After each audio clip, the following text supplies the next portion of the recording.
اعوذ باللہ من الشیطان الرجیم، بسم اللہ الرحمن الرحیم۔ سورہ بقرہ ترجمہ اور تفسیر، آیت نمبر 215 سے آیت نمبر 216 تک۔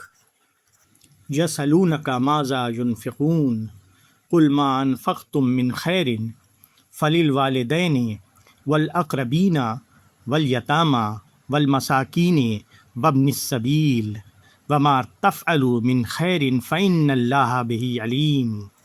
کتب علیکم القتال وہو کرہ لکم وعسى ان تکرہوا شیئا وہو خیر لکم وعسى ان تحبوا شیئا وہو شر لکم واللہ یعلم وانتم لا تعلمون۔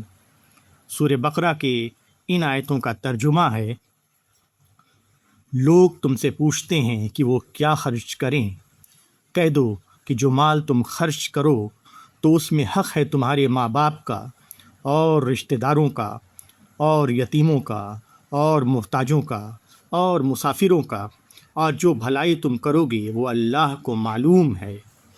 تم پر لڑائی کا حکم ہوا ہے اور وہ تم کو گرا معلوم ہوتی ہے۔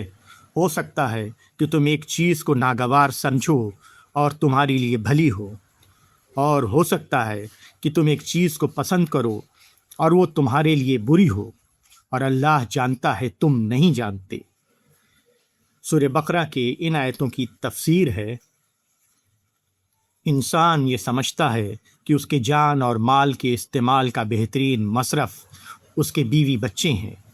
وہ اپنے اثاثے کو اپنے ذاتی حوصلوں اور تمناؤں میں لٹا کر خوش ہوتا ہے۔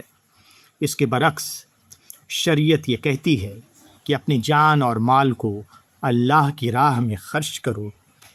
یہ دونوں مدیں ایک دوسرے سے بالکل مختلف ہیں۔ ایک خود اپنے اوپر خرچ کرنا ہے اور دوسرا غیروں کے اوپر۔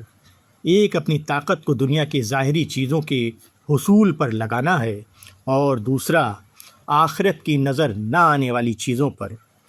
مگر انسان کو جو چیز ناپسند ہے وہی اللہ کی نظر میں بھلائی ہے، کیونکہ وہ اس کی اگلی وسیع تر زندگی میں اس کو نفع دینے والی ہے، اور انسان کو جو چیز پسند ہے وہ اللہ کی نظر میں برائی ہے، کیونکہ اس کا جو کچھ فائدہ ہے اسی عارضی دنیا میں ہے، آخرت میں اس سے کسی کو کچھ ملنے والا نہیں۔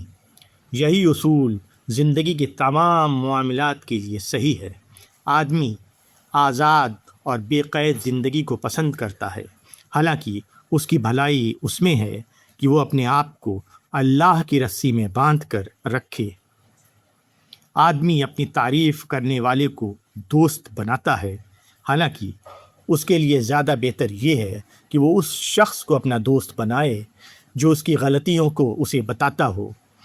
آدمی ایک حق کو ماننے سے انکار کرتا ہے اور خوش ہوتا ہے کہ اس طرح اس نے لوگوں کی نظر میں اپنے وقار کو بچا لیا، حالانکہ اس کے لیے زیادہ بہتر یہ تھا کہ وہ اپنی عزت کو خطرے میں ڈال کر کھلے دل سے حق کا اعتراف کر لے۔ آدمی محنت اور قربانی والے دین سے بے رغبت رہتا ہے اور اس دین کو لے لیتا ہے جس میں معمولی باتوں پر جنت کی خوشخبری مل رہی ہو، حالانکہ اس کے لیے زیادہ بہتر تھا کہ وہ محنت اور قربانی والے دین کو اختیار کرتا۔ آدمی زندگی کے مسائل کو اہمیت دیتا ہے، حالانکہ زیادہ بڑی عقل مندی یہ ہے کہ آدمی موت کے مسائل کو اہمیت دے۔ اللہ جانتا ہے تم نہیں جانتے کا مطلب یہ ہے کہ اللہ ان سطحی جذبات اور محرکات سے بلند ہے جن سے بلند نہ ہونے کی وجہ سے انسان کی رائے متاثر رائے بن جاتی ہے۔ وہ صحیح رخ کو چھوڑ کر غلط رخ کی طرف مڑ جاتا ہے۔ اللہ کا فیصلہ ہر قسم کی غیر متعلق چیزوں کی ملاوٹ سے پاک ہے۔ اس کا فیصلہ بے آمیز فیصلہ ہے، اس لیے اس کے برحق ہونے میں کوئی شبہ نہیں۔ انسان کے فیصلے طرح طرح کی نفسیاتی پیچیدگیوں سے مغلوب رہتے ہیں۔ وہ پست محرکات کے زیر اثر رائے قائم کرتا ہے، اس لیے انسان کی رائے اکثر اوقات نہ مبنی برحق ہے اور نہ مطابق واقعہ۔ خدا جو کہے اسی کو تم حق سمجھو اور اس کے مقابلے میں اپنے خیال کو چھوڑ دو